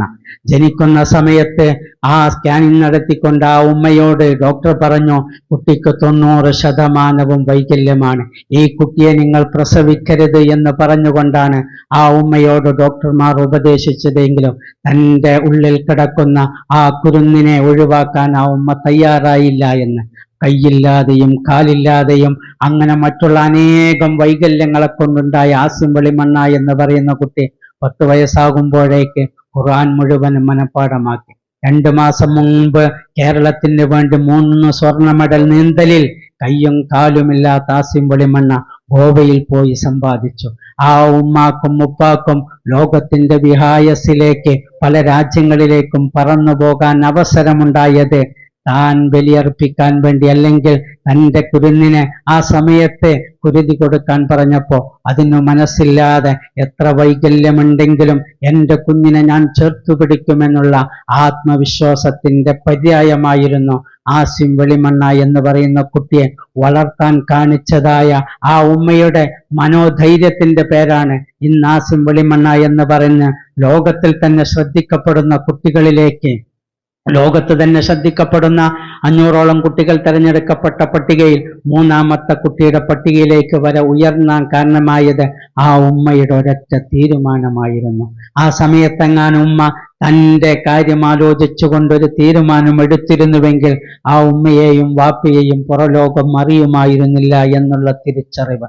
അപ്പൊ ഏത് പ്രതിസന്ധിയിലും കരുത്താകാനുള്ള ആർജവം തൻ്റെ ഇടം എവിടെയാണോ നാം പ്രകടിപ്പിക്കുന്നത് എന്നതാണ് ഓരോ ഉമ്മമാരിലേക്ക് നമ്മൾ ചേർത്ത് വായിക്കുന്ന കാര്യങ്ങൾ. അപ്പൊ ആ ചേർത്ത് വായിക്കുന്ന കാര്യങ്ങൾ അപ്പൊ നമുക്ക് തിരിച്ചറിവിന്റെ പാതയങ്ങൾ നമുക്ക് മുമ്പിൽ തുറന്നുകൊണ്ട് നമ്മുടെ കുട്ടി ആ രീതിയിലേക്ക് സ്നേഹലാളനയോടുകൂടെ വളർത്താൻ, സ്നേഹത്തിന്റെ കൈക്കുമ്പിളിലിട്ട് അവനെ താലോലിക്കാൻ, നമ്മുടെ കുട്ടിയെ നാം സ്നേഹിക്കുന്നത് ഇങ്ങോട്ടെന്തെങ്കിലും കിട്ടാൻ ആ തരത്തിൽ ഒരിക്കലും ആകരുത്. നിങ്ങൾ കുട്ടിയെ സ്നേഹിക്കുന്നത് മാത്രമല്ല, നമ്മുടെ ഭർത്താവിനെ സ്നേഹിക്കുന്നതാണെങ്കിലും നമ്മൾ മറ്റുള്ള ആളുകൾ ആരെ സ്നേഹിക്കുന്നതാണെങ്കിലും ഒന്നും അവർക്ക് വേണ്ടി നമ്മളൊന്നും ചെയ്യരുത്. നമ്മളൊക്കെ ആർക്ക് വേണ്ടി ചെയ്യണം? നമുക്ക് വേണ്ടി, നമ്മുടെ സന്തോഷത്തിന് വേണ്ടി, നമ്മുടെ സന്തോഷത്തിന് വേണ്ടി മാത്രം ചെയ്യുന്നതാകണം. അങ്ങനെ ചെയ്യുമ്പോഴാണ് നമ്മുടെ ആ സന്തോഷം നമുക്ക് ലഭ്യമാവുക. അല്ല എങ്കിൽ നമുക്ക് മറ്റുള്ള ആളുകളിൽ നിന്ന് നമുക്ക് പരാതികളും പരിഭവങ്ങളും ഉണ്ടാവും കൂടുതലായി ഏൽക്കേണ്ടി വരിക. അതുകൊണ്ട് നമ്മൾ ആരെയും മനസ്സറിഞ്ഞുകൊണ്ട് ആ സ്നേഹിക്കുന്ന ഒരു ചുറ്റുപാടിലേക്ക് നമ്മൾ എന്താകണം? മാറണം. നമ്മുടെ വീടുകളിൽ വീട് നമ്മൾ വെച്ചു, ആ വീട്ടിലേക്ക് ആവശ്യമായ വെള്ളത്തിന് നമ്മൾ 1/2 കിലോമീറ്റർ അപ്പുറത്ത് പോയിട്ടാണ് വെള്ളമുണ്ടാക്കുന്നത്, വെള്ളം കോരിക്കൊണ്ടുവരുന്നത്.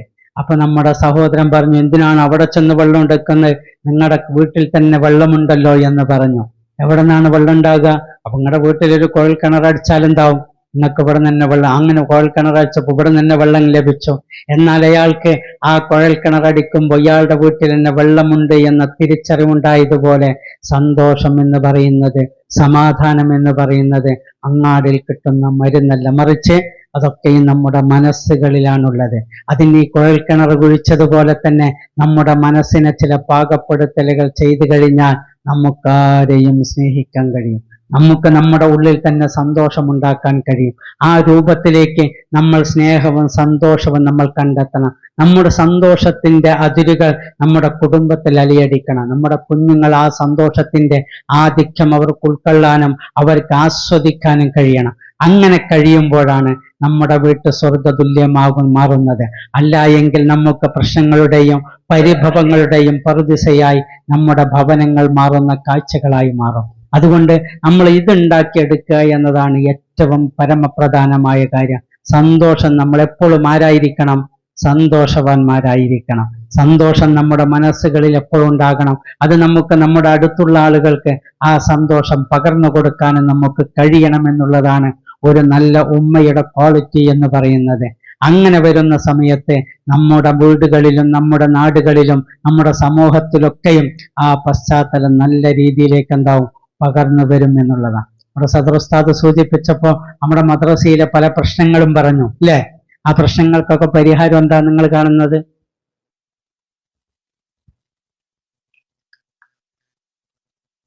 പരിഹാരം എവിടെയാണ്? ആരാണ് പരിഹരിക്കേണ്ടത്? കുട്ടികളാണോ? നമ്മളാണ് അതിനെ പരിഹരിക്കേണ്ടത്. കുട്ടികളല്ല പരിഹരിക്കേണ്ടത്. ആരാ പരിഹരിക്കേണ്ടത്? നമ്മളാണൊക്കെയും പരിഹരിക്കേണ്ടത്. നമ്മളിത് ചെയ്യുന്ന സമയത്ത് അതും ചെയ്യുന്നത് ചെയ്യിപ്പിക്കലല്ല, മറിച്ച് നമ്മളിന്ന് ട്രെയിനിങ് സെഷനുകളിലും കാര്യങ്ങളിലൊക്കെ പറയുന്നത് ആരോടും ഒരു കാര്യം എന്താകരുത്, ചെയ്യിപ്പിക്കരുത്. പിന്നെന്താകണം? ചെയ്യുന്നതാകണം. സ്വമേധയാ ചെയ്യുന്ന അവസ്ഥയിലേക്ക് അവൻ പരിവർത്തനപ്പെടുമ്പോൾ മാത്രമേ ആ കാര്യത്തിൽ അവനിക്ക് ആസ്വാദ്യകരമാകുള്ളൂ അല്ലേ? കുട്ടിനെ കളിക്കാൻ പോകാൻ നിങ്ങൾ പറയാറുണ്ടോ? ആ സ്വന്തം പോകില്ലേ? മൊബൈൽ നോക്കാൻ നിങ്ങൾ പറയാറുണ്ടോ? നോക്കുന്നില്ലേ? എന്തുകൊണ്ടാ? എന്നതുപോലെ എല്ലാ കാര്യങ്ങളിലേക്ക് കുട്ടി എന്താണോ ആസ്വാദ്യകരമായി ചെയ്യുന്നത് ആ ആസ്വാദ്യകരത്തിലേക്ക് അവനെ മാറ്റുക എന്നുള്ള പണിയാണ് ചെയ്യേണ്ടത്.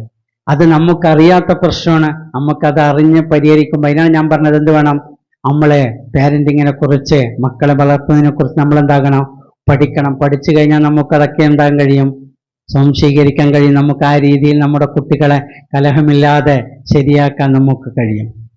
നിങ്ങൾ ഫോണ് തുറന്നു, ആ ഫോണ് എന്നിട്ട് തിരിച്ചടയ്ക്കാൻ നോക്കുമ്പോൾ കിട്ടുന്നില്ല, ബലം പിടിച്ചിതാക്കി കഴിഞ്ഞാൽ എന്ത് സംഭവിക്കും? എന്താ ഫോൺ ഇങ്ങനെ ഊരിയിട്ട് പിന്നെ തിരിച്ചിടാൻ കിട്ടാത്ത എന്തുകൊണ്ടാ? അതിന്റെ ശരിയായ റൂട്ടിൽ വെക്കാതാകുമ്പോൾ എന്താവും? കിട്ടാതെ വരും അല്ലേ? അപ്പൊ അമർത്തണം, പിടിച്ച് തള്ളണം. അപ്പൊ എന്താവും?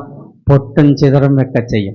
എല്ലാത്തിൻ്റെയും സ്വാഭാവിക പരിണാമം എന്ന് പറയുന്നത് വളരെ എളുപ്പത്തിൽ ചെയ്യാൻ പറ്റുന്നതാണ്. അതെവിടെയെങ്കിലും ബുദ്ധിമുട്ടായി തോന്നുന്നുവെങ്കിൽ അപ്പോൾ നമ്മൾ എന്ത് നോക്കണം? അതിൻ്റെ ഇടല് ശരിയായിട്ടില്ല എന്ന് നമുക്ക് തിരിച്ചറിവ് നമുക്കുണ്ടാകണം. അപ്പൊ അങ്ങനെ തിരിച്ചറിവുണ്ടായി കഴിഞ്ഞാൽ നമ്മൾ എന്താകണം? ആ കാര്യങ്ങളെ ശരിയായ വണ്ണം ചെയ്യാൻ നമുക്ക് കഴിയണം. അപ്പൊ നമ്മുടെ കുട്ടിയെ വളർത്തലും അനുസരിപ്പിക്കലും നമുക്കൊരു പ്രശ്നമായി തോന്നുന്നുവെങ്കിൽ അപ്പോൾ നമ്മൾ നോക്കണം എന്താണ്? എൻ്റെ ഇത് ശരിയായിട്ടില്ല എന്നുള്ളത് നമ്മൾ എന്താകണം? തിരിച്ചറിയണം. ഒരു മനുഷ്യൻ എങ്ങനെ ജീവിതത്തിൽ, എങ്ങനെ കുടുസായ ജീവിതത്തിൽ, ഇങ്ങനെ കുടുസായ വീട്ടിൽ ഇങ്ങനെ ഭാര്യയും മക്കളൊക്കെ ആയി കഴിയാണ്. അപ്പൊ തീരെ സന്തോഷമില്ല. കാരണം വീട് ഇങ്ങനെ ചെറുതായത് കൊണ്ട് തന്നെ ആൾക്ക് ഒരു സ്വസ്ഥതയില്ല, സമാധാനമില്ല. അങ്ങനെ അയാൾ അദ്ദേഹത്തിന്റെ ആത്മീയ ഗുരുവിനെ സമീപിച്ചുകൊണ്ട് പറഞ്ഞു, എനിക്കൊരു പരിഹാരം കണ്ടെത്തി തരണം. കാരണം ഒരു ചെറിയ വീട്ടിൽ ഞാനും ഭാര്യയും മക്കളുമായി കഴിയുകയാണ്, നിങ്ങളൊരു പരിഹാരം ചെയ്തു തരണം എന്ന് പറഞ്ഞു. അപ്പോൾ അദ്ദേഹത്തിന്റെ ആത്മീയ ഗുരുവിനെ സമീപം അദ്ദേഹം പറഞ്ഞു, എന്നാൽ അതിനൊരു പരിഹാരമായിട്ട് നിങ്ങൾ ഒരു ആടിനെ വാങ്ങാൻ വേണ്ടി പറഞ്ഞു. അങ്ങനെ അദ്ദേഹം എന്തായി? ഒരു ആടിനെ വാങ്ങി. ആ ആടും കുട്ടികളുമായി വീട്ടിലെന്തായി? നേരത്തെക്കാളും എന്തായി? കൂടുതൽ പ്രശ്നങ്ങളായി. അപ്പൊ അദ്ദേഹം വീണ്ടും ചെന്ന് പറഞ്ഞു, നിങ്ങൾ പറഞ്ഞത് പ്രശ്നത്തിന് പരിഹാരമല്ല, പിന്നെന്തായിരിക്കണത്? അത് വീണ്ടും കൂടുതലായി പ്രശ്നങ്ങൾ സൃഷ്ടിച്ചിരിക്കുകയാണ് ചെയ്തതെന്ന് പറഞ്ഞു. അപ്പൊ അയാൾ പറഞ്ഞു, ഞങ്ങളൊരു പശുവിനെ കൂടി വാങ്ങിക്കെട്ടാൻ വേണ്ടി പറഞ്ഞു. അപ്പൊ എന്തായി? വീണ്ടും ഒരു പശുവിനെ കൂടി. കാരണം തൻ്റെ ആത്മീയ ഗുരുവാണ് പരിഹാരം ഉണ്ടാകുന്നുള്ള ഉറപ്പിലെ ആ ആത്മീയ പശുവിനെ കൂടി വാങ്ങിക്കെട്ടി. അപ്പൊ എന്തായി, പശുവിന്റെ ചാണകവും കാര്യങ്ങളൊക്കെ ആയി കുന്നുകൂടി ജീവിതം എന്തായി, ദുസ്സഹമായി മാറി. അപ്പൊ വീണ്ടും ചെന്നു, നിങ്ങൾ പറഞ്ഞൊന്നും പരിഹാരമായിട്ടില്ല എന്ന് പറഞ്ഞു. അപ്പൊ ആള് പറഞ്ഞു, എന്നാ പിന്നെ ആടിനൊന്ന് വിൽക്കാൻ വേണ്ടി പറഞ്ഞു. അങ്ങനെ ആടിനെന്തായി, ആടിനെ കൊടുത്ത് വരാൻ വേണ്ടി പറഞ്ഞു. കുറച്ച് മാസം കഴിഞ്ഞ് ആടിനെ കൊടുത്തു പോയി. ഇപ്പൊ എങ്ങനെയുണ്ട്, പൂർണ്ണമായിട്ടില്ല, എന്നാലും കുറച്ചൊക്കെ എന്തുണ്ട്, ആശ്വാസമുണ്ട്. എന്നാൽ ആ പശുവിനെ കൂടി എന്താകാൻ പറഞ്ഞു, കൊടുക്കാൻ വേണ്ടി പറഞ്ഞു. അങ്ങനെ പശുവിനെ കൂടി കൊടുത്തിട്ട് ചെന്നൊക്കെ ഇപ്പൊ എങ്ങനെയുണ്ട്, ഇപ്പൊ അൽഹംദുലില്ലാഹ് വളരെ എന്തായിട്ടുണ്ട്, സന്തോഷമായിട്ടുണ്ട് എന്ന്. ഇവിടെ എന്താ സംഭവിച്ചത്, പുതിയ എന്തെങ്കിലും പരിഹാരം ഉണ്ടായാ ഇല്ല. അതാണ് തിരിച്ചറിവിലേക്ക് നമുക്ക് നമ്മുടെ കൂടുതൽ ബുദ്ധിമുട്ടുകൾ നമ്മെ വന്നെത്തുന്ന സമയത്ത് പഴയതിൽ ഞാൻ സുഖത്തിലായിരുന്നു എന്നുള്ള തിരിച്ചറിവ് നമുക്ക് ഉണ്ടാകുന്നതാണ് അതിൻ്റെ പ്രതിഫലനം. എന്നതുപോലെ നിങ്ങളൊക്കെയും നാളെ മുതൽ എഴുന്നേൽക്കുന്ന സമയത്ത് നിങ്ങൾക്ക് കിട്ടിയ അനുഗ്രഹങ്ങളെ സംബന്ധിച്ച് ഒന്നാലോചിച്ച് അള്ളാഹുവിനോടൊരു ഹംദ് പറയാൻ തുടങ്ങിക്കഴിഞ്ഞാൽ നമുക്ക് സന്തോഷത്തിൻ്റെ പുത്തിരി ഹൃദയത്തിൽ ഇങ്ങനെ അലിയടിക്കുന്നത് കാണാൻ കഴിയും. നിങ്ങൾക്ക് അള്ളാഹിനെ കുറിച്ച് പരിചയമുള്ളവരൊന്ന് കൈപൊക്കി കാണി. അള്ളാഹിനെ പരിചയമുള്ളവര് പരിചയമുണ്ടാ? എന്നാൽ ഈ കഴിഞ്ഞ ഒരാഴ്ചയിൽ അള്ളാഹ് നിങ്ങൾക്ക് എന്തെങ്കിലും ഒരു കാര്യം ചെയ്തു തന്നിട്ടുണ്ട്, ഓർമ്മയുള്ളവർ വന്ന് പറയും. എന്തെങ്കിലും ഒരു കാര്യം അള്ളാഹ് ചെയ്തു തന്നത് ഓർമ്മ? അള്ളാഹിനെ നമുക്കത്തെ പരിചയമുണ്ട് അല്ലേ? നമ്മളൊരാഴ്ചയിലല്ല, ഇന്നത്തെ ദിവസം മാത്രം കിട്ടിയ കാര്യങ്ങൾ എഴുതിയാൽ അല്ലേ എത്രയുണ്ടാവും? ഇന്നത്തെ ദിവസം മാത്രമല്ലേ. നമ്മളിവിടെ എവിടെയാണ് ഒരുമിച്ച് കൂടിയിരിക്കുന്നത്? എവിടെയാണ്? മദ്രസയിൽ ഒരുമിച്ച് കൂടിയിരിക്കണം. ഈ സമയത്ത് നമ്മുടെ ജില്ലയിൽ എത്ര ആശുപത്രി ഉണ്ടാവും? പ്രത്യേകിച്ച് തൃശ്ശൂരിൽ തന്നെ 2-3 മെഡിക്കൽ കോളേജുകൾ അല്ലേ? ആ മെഡിക്കൽ കോളേജിൽ തന്നെ എത്ര രോഗികളുണ്ടാവും അല്ലേ? ആ ലക്ഷക്കണക്കിനുള്ള രോഗികളുടെ രോഗം ഈ സമയത്ത് നമുക്കുണ്ടാവും. ഈ ലക്ഷക്കണക്കിന് രോഗികളും ഒരേ രോഗമായിട്ടല്ല ചെന്നിരിക്കണം. പിന്നെന്തായിട്ടാ? 1,00,000 രോഗമായിട്ടാണ് ചെന്നിരിക്കുന്നത്.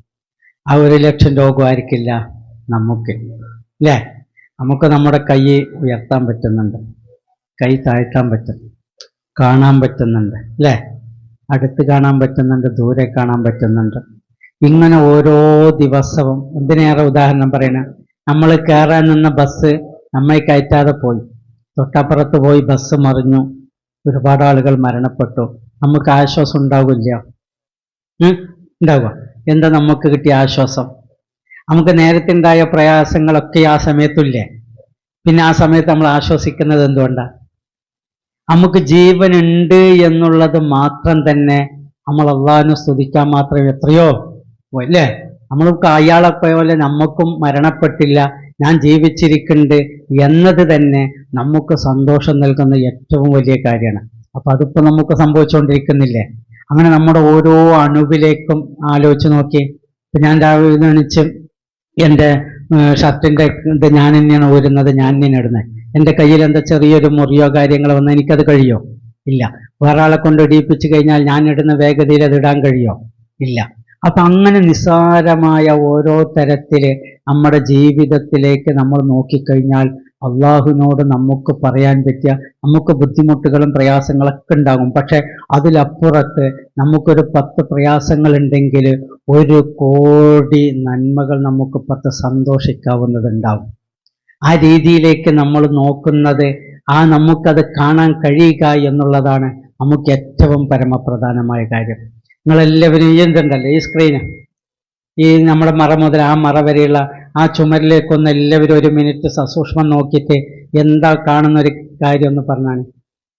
ഈ ചുമരിലേക്ക്, ഈ കാണുന്ന ആ മറ മുതൽ ഈ മറ വരെയുള്ള ചുമരിലേക്ക് നല്ല സസൂക്ഷ്മം നോക്കി, എന്നിട്ട് നിങ്ങൾ കണ്ടെത്തിയ ഒരു കാര്യം ഒന്ന് പറയും. 1 മിനിറ്റ് ശരിക്കും നോക്കണം.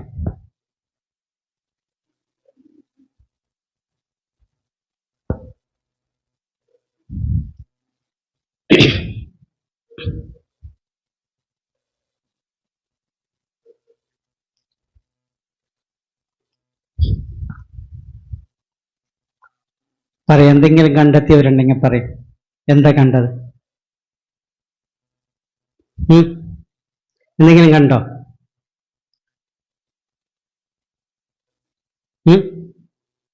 ഒന്നും കണ്ടില്ല. ആരെങ്കിലും കണ്ടവരുണ്ടെങ്കിൽ പറയും, എന്തെങ്കിലും കണ്ടവരുണ്ടെങ്കിൽ.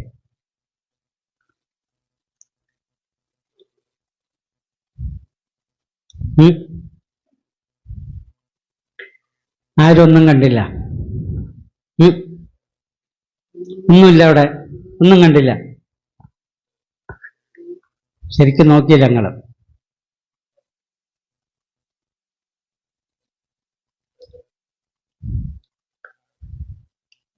ഇല്ല, കണ്ടില്ല അല്ലേ? ആ വിശാലമായ ചുമര് നമുക്ക് എന്താകാൻ കഴിഞ്ഞിട്ടില്ല, കാണാന് കഴിഞ്ഞിട്ടില്ല. കഴിഞ്ഞ വിശാലമായ ചുമര് നിങ്ങൾ ആരും കണ്ടില്ല? കണ്ട?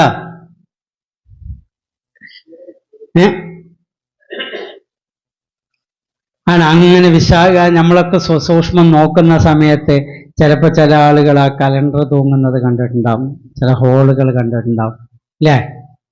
യഥാർത്ഥത്തിൽ ആ വിശാലമായ ആ എന്തുണ്ട് ചുമരവിടെ കാണുന്നത്. എന്നതുപോലെ നമ്മുടെ ജീവിതത്തിലേക്ക് നോക്കുമ്പോൾ ചെറിയ ചെറിയ ബുദ്ധിമുട്ടിന്റെ അളവ് നമുക്ക് എന്താൻ കഴിയും, കാണാൻ കഴിയും. പക്ഷെ വിശാലമായി നമുക്ക് നൽകിയ അനുഗ്രഹങ്ങൾ എന്താവും, നമുക്ക് കാണാൻ കഴിയുന്നു.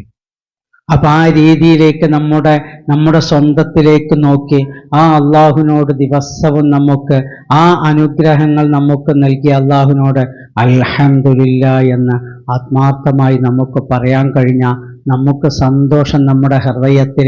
ഞാൻ നേരത്തെ പറഞ്ഞല്ലോ, നമുക്ക് വെള്ളം കിട്ടുന്നതിന് വേണ്ടി നമ്മൾ വീട്ടിൽ വെള്ളം കുഴൽക്കിണർ അടിക്കുന്നത് പോലെ തന്നെ നമ്മുടെ മനസ്സിൽ സന്തോഷം പെയ്തിറങ്ങുന്നതിന് വേണ്ടി അള്ളാഹുവിനോടുള്ള ആ സ്തുതികൾ, അള്ളാഹു നമുക്ക് നൽകിയ അനുഗ്രഹങ്ങളെ വിവേചിച്ചറിയാൻ, തിരിച്ചറിയാൻ, അത് കണ്ടെത്തി അതിനോട് ഹംദ് പറയാൻ നമുക്ക് കഴിഞ്ഞാൽ നമുക്ക് ജീവിതത്തിൽ പിന്നെ ഒരു പ്രയാസങ്ങളും നമ്മെ അലട്ടില്ല. കാരണം എന്താണ്? അതിനൊക്കെ മറികടക്കുന്ന സന്തോഷം നമ്മളിലേക്ക് കണ്ടെത്താൻ കഴിയും. ഒരു യാചകൻ വീട്ടിലേക്ക് കടന്നു ചെല്ലുകയാണ്. യാചകൻ കടന്നു ചെല്ലുന്ന സമയത്ത് വിശാലമായ മനോഹരമായ വീടിങ്ങനെ കാണാൻ, അതിൻ്റെ പൂമുഖവാതിൽക്കലായിരിക്കണേ അതിൻ്റെ ഉടമസ്ഥങ്ങൾ നിൽക്കുന്നത് കണ്ടപ്പോൾ യാചകൻ എന്ത് തോന്നി? ഇയാളെത്ര അനുഗ്രഹീതനാണ്, ഇയാളെത്ര അനുഗ്രഹീതനാണ് എന്ന് അയാൾക്ക് തോന്നും. അപ്പൊ അത് അയാൾ ആ സന്തോഷം അയാളോട് പറയണം, നിങ്ങളെത്ര അനുഗ്രഹീതനാണ്, നിങ്ങൾക്ക് ഈ വിശാലമായ വീടും കാര്യങ്ങളൊക്കെ ഉണ്ടല്ലോ. പക്ഷെ ആ ഉടമസ്ഥൻ പറയുന്നൊരു കാര്യമുണ്ട്, നിനക്കിതൊക്കെ നൽകാം, നിനക്ക് കാണുന്നത് പോലെ എനിക്കെന്ത് കാണാൻ കഴിഞ്ഞാൽ മതി, കാഴ്ച കാണാൻ എനിക്ക് കഴിഞ്ഞാൽ മതി, എനിക്കെന്തില്ല, കാഴ്ചയില്ല എന്ന്. അപ്പൊ ഈ കണ്ട അനുഗ്രഹങ്ങളൊക്കെ ഉണ്ടാകുമ്പോൾ അയാൾ ആഗ്രഹിക്കുന്നത് എന്താ? എനിക്കൊരു കാഴ്ചയുണ്ടാകണം എന്നുള്ള. എന്നതുപോലെ നമ്മളൊക്കെയും നമ്മുടെ പിന്നാമ്പുറങ്ങളിലേക്ക് നോക്കുമ്പോൾ പരിതാപനങ്ങളും പരിവേദനങ്ങളും വേദനകളും മാത്രം നമ്മൾ കണ്ടെത്തുമ്പോൾ നമ്മൾ നമ്മുടെ ഉള്ളിലേക്കൊന്ന് ചികഞ്ഞു നോക്കുമ്പോൾ നമ്മുടെ ഉള്ളിലേക്ക് കടന്നു ചെല്ലുന്ന സമയത്ത് നമുക്ക് സ്തുതിക്കാനും നമുക്ക് സന്തോഷിക്കാനും എമ്പാടുമുള്ള കാര്യങ്ങൾ നമ്മുടെ ഹൃദയത്തിൽ സ്വാംശീകരിക്കപ്പെട്ടിട്ടുണ്ട്. അപ്പൊ ആ സ്വാംശീകരിക്കപ്പെട്ട കാര്യങ്ങൾ മനസ്സിലാക്കി ആ രക്ഷിതാവിങ്കിലേക്കുള്ള ആത്മാർത്ഥമായ അൽഹംദുലില്ലാ പറയാൻ നമുക്ക് കഴിയുക എന്നുള്ളതാണ് നമ്മെ സംബന്ധിച്ചോളം, മനുഷ്യനെ സംബന്ധിച്ചിടത്തോളം ഏറ്റവും സന്തോഷമുണ്ടാക്കുന്ന കാര്യം. ആ രീതിയിലേക്ക് നമ്മൾ സന്തോഷം കണ്ടെത്തുന്നതിന് മറ്റുള്ള കാര്യങ്ങളിലേക്ക് തേടിപ്പോകുന്നതിനപ്പുറത്ത് നമ്മുടെ സ്വന്തം മനസ്സുകളിൽ നിന്ന്, രക്ഷിതാവിൽ നിന്ന് ആ സന്തോഷം കണ്ടെത്തുന്ന തലത്തിലേക്ക് നമ്മുടെ ചിന്തകളെ നമ്മൾ പരിവർത്തനപ്പെടുത്തി കഴിഞ്ഞാൽ, നമ്മുടെ ചിന്തകളെ രൂപപ്പെടുത്തിയെടുത്തു കഴിഞ്ഞാൽ നമ്മുടെ ജീവിതത്തിൽ എന്തുണ്ടാകും? സന്തോഷമുണ്ടാകും. അപ്പൊ നമ്മുടെ കുടുംബം എന്തുണ്ടാവും? ഇമ്പമുള്ള കുടുംബമായി മാറും. അങ്ങനെ ഇമ്പമുള്ള കുടുംബമായി നമ്മുടെ മക്കളും നമ്മുടെ മറ്റുള്ള ആളുകളൊക്കെ ഇരുന്നു കൊണ്ട് സന്തോഷിക്കുന്ന ഒരു തലത്തിലേക്ക് നമ്മൾ എന്താകണം? കാര്യങ്ങളെ വകതിരിഞ്ഞ് മാറ്റാൻ കഴിയണം. ഞാനിപ്പോ ഈ പറഞ്ഞു വന്നതിൻ്റെ രത്നച്ചുരുക്കം എന്ന് പറയുന്നത് എന്താ? നമ്മൾ ഉമ്മമാരാണ് അല്ലേ? കുട്ടികളുടെ ഉമ്മമാരാണ്. നമുക്ക് പലതും എന്താകുന്നുണ്ട്? പഠിക്കാനുണ്ട്. കുട്ടികളെ എങ്ങനെ വളർത്തണം എന്നുള്ളത് പഠിക്കാനും പകർത്താനും നമുക്ക് എമ്പാടുമുണ്ട് എന്നുള്ള തിരിച്ചറിവ് നമുക്കുണ്ടാക്കിയെടുക്കുക എന്നുള്ള ആമുഖമായൊരു ക്ലാസ്സാണ് നിങ്ങൾക്ക് നൽകിയത്. ക്ലാസ് കൊണ്ട് എന്താ ഉദ്ദേശം? ഇങ്ങനെ കുറച്ച് പഠിക്കാനുണ്ട് എന്ന് നിങ്ങൾക്ക് മനസ്സിലായില്ലേ? ആ തിരിച്ചറിവാണ്. ഇനി നമുക്ക് പഠിക്കാനുള്ള വകകള് വീണ്ടും ഒഴിഞ്ഞിരിക്കുന്നുണ്ട്. അപ്പൊ അത് നമ്മൾ കരഗതമാക്കി കഴിഞ്ഞാൽ നമ്മുടെ ജീവിതം എന്താകും? സുന്ദരകരമാകും. അപ്പൊ നമ്മുടെ കുട്ടികളെയും സുന്ദരമായി കൈകാര്യം നമുക്ക് ചെയ്യാൻ കഴിയും. അങ്ങനെ അത്തരത്തിലേക്ക് നമ്മുടെ ചിന്തകളെ പരിവർത്തനപ്പെടുത്തി സന്തോഷം നമ്മുടെ കുടുംബത്തിലും ജീവിതത്തിലും ഉണ്ടാക്കുന്നതിന് വേണ്ടിയുള്ള പ്രവർത്തനങ്ങളിൽ വ്യഗ്രത നമ്മൾ കാണിക്കണം.